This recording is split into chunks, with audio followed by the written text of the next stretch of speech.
झांसी की रानी, इन्हें कौन नहीं जानता। बचपन से ही इनकी कहानियाँ हम अपने बड़ों से या स्कूली किताबों से पढ़कर जान ही लेते हैं कि कितनी बहादुर थी वो महिला जो अंग्रेज़ों से लड़ गई। लेकिन आज की कहानी उनकी बहादुरी की तो है ही, लेकिन साथ ही उनकी ज़िंदगी के आखिरी पलों की भी है। कैसे मारी गई थी झांसी की रानी, क्या आप जानते हैं? नहीं, तो चलिए जानते हैं। अंग्रेज़ों का एक कैप्टन जिसका नाम था कैप्टन रॉड्रिक ब्रिग्स, वो पहला शख्स था जिसने अपनी आंखों से लक्ष्मीबाई को लड़ाई के मैदान में लड़ते हुए देखा था। उन्होंने घोड़े की रस्सी दांतों से दबाई हुई थी और दोनों हाथों से बहादुरी के साथ तलवार चला रही थी। एक और व्यक्ति जिसका नाम जॉन लैंग था, उसे रानी लक्ष्मीबाई को नज़दीक से देखने का मौका मिला, लेकिन उसने रानी को उनकी हवेली में देखा था।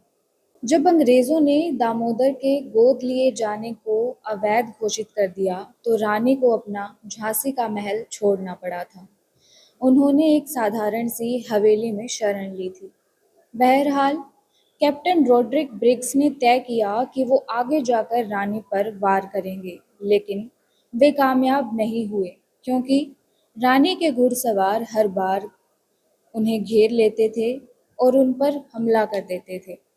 कुछ देर बाद जब रॉड्रिक दोबारा रानी की तरफ बढ़ा, उसी वक्त रॉड्रिक के पीछे से ऊंट की एक टुकड़ी आगे आई, जिसका इस्तेमाल वे जवाबी हमले के लिए करने वाले थे।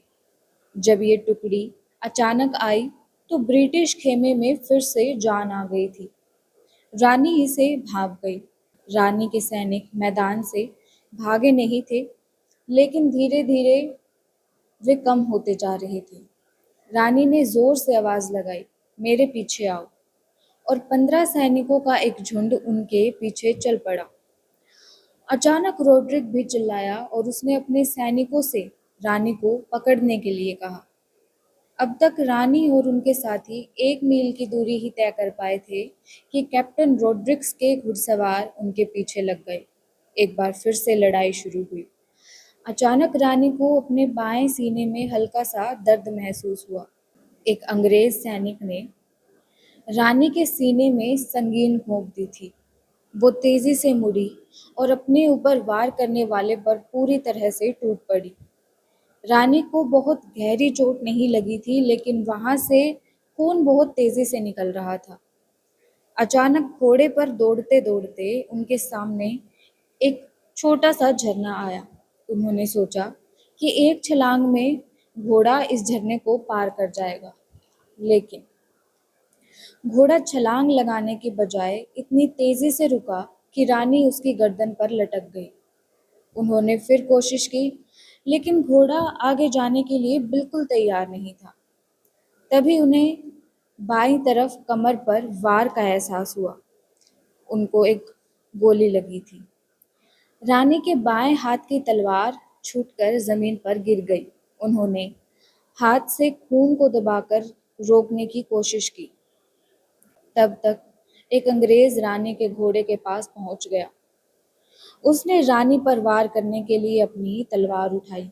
रानी ने भी अपनी तलवार थाम ली थी, लेकिन रानी अंग्रेज का वार नहीं रोक पाई और तलवार रानी के सिर पर इतने जोर से लगी कि रानी का सर फट गया। लेकिन रानी ने जवाबी हमला किया, मगर उस हमले से अंग्रेज का कंधा ही घायल हो पाया था और रानी घोड़े से नीचे गिर गई। तभी उनके एक सैनिक ने उन्हें अपने कंधे पर उठा लिया और पास के एक मंदिर में ले गया। रानी तब तक जीवित थी।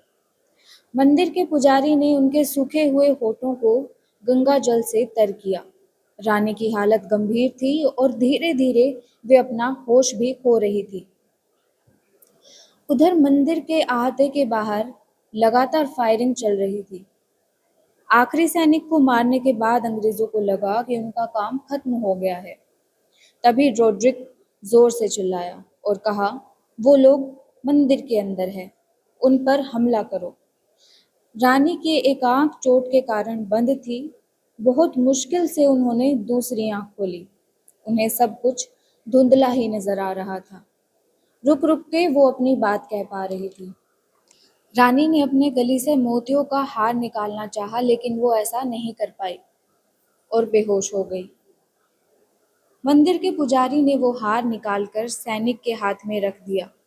रानी की सांसें तेजी से चलने लगी थी। उनकी चोट से निकलने वाला खून उनकी फेफड़ों में घुस रहा था। लेकिन अचानक से रानी में जान आ गई और बोली कि अंग्रेजों को मेरा शरीर नहीं मिलना चाहिए। ये कहते हुए उनका सिर एक तरफ लुढ़क गया। उनकी सांसों में एक और झटका आया और उसके बाद सब शांत हो गया। झांसी की रानी चल बसी थी। रानी के अंगरक्षकों ने इधर-उधर से लकड़ियां जमा की और रानी के पार्थिव शरीर को आग लगा दी। उनके चारों तरफ गोलियों की आवाज बढ़ने लगी थी। मंदिर की दीवार के बाहर सैकड़ों ब्रिटिश सैनिक पहुंच गए थे। मंदिर के अंदर से सिर्फ 3 राइफलें अंग्रेजों पर गोलियां चला रही थी। धीरे-धीरे तीनों राइफलें शांत हो गई। जब ब्रिटिश मंदिर के अंदर घुसे तो सब कुछ शांत था। रोड्रिक अंदर गया तो उन्हें कई दर्जनों शव वहां पड़े मिले, लेकिन उन्हें एक शव की तलाश थी। वो था रानी लक्ष्मीबाई का।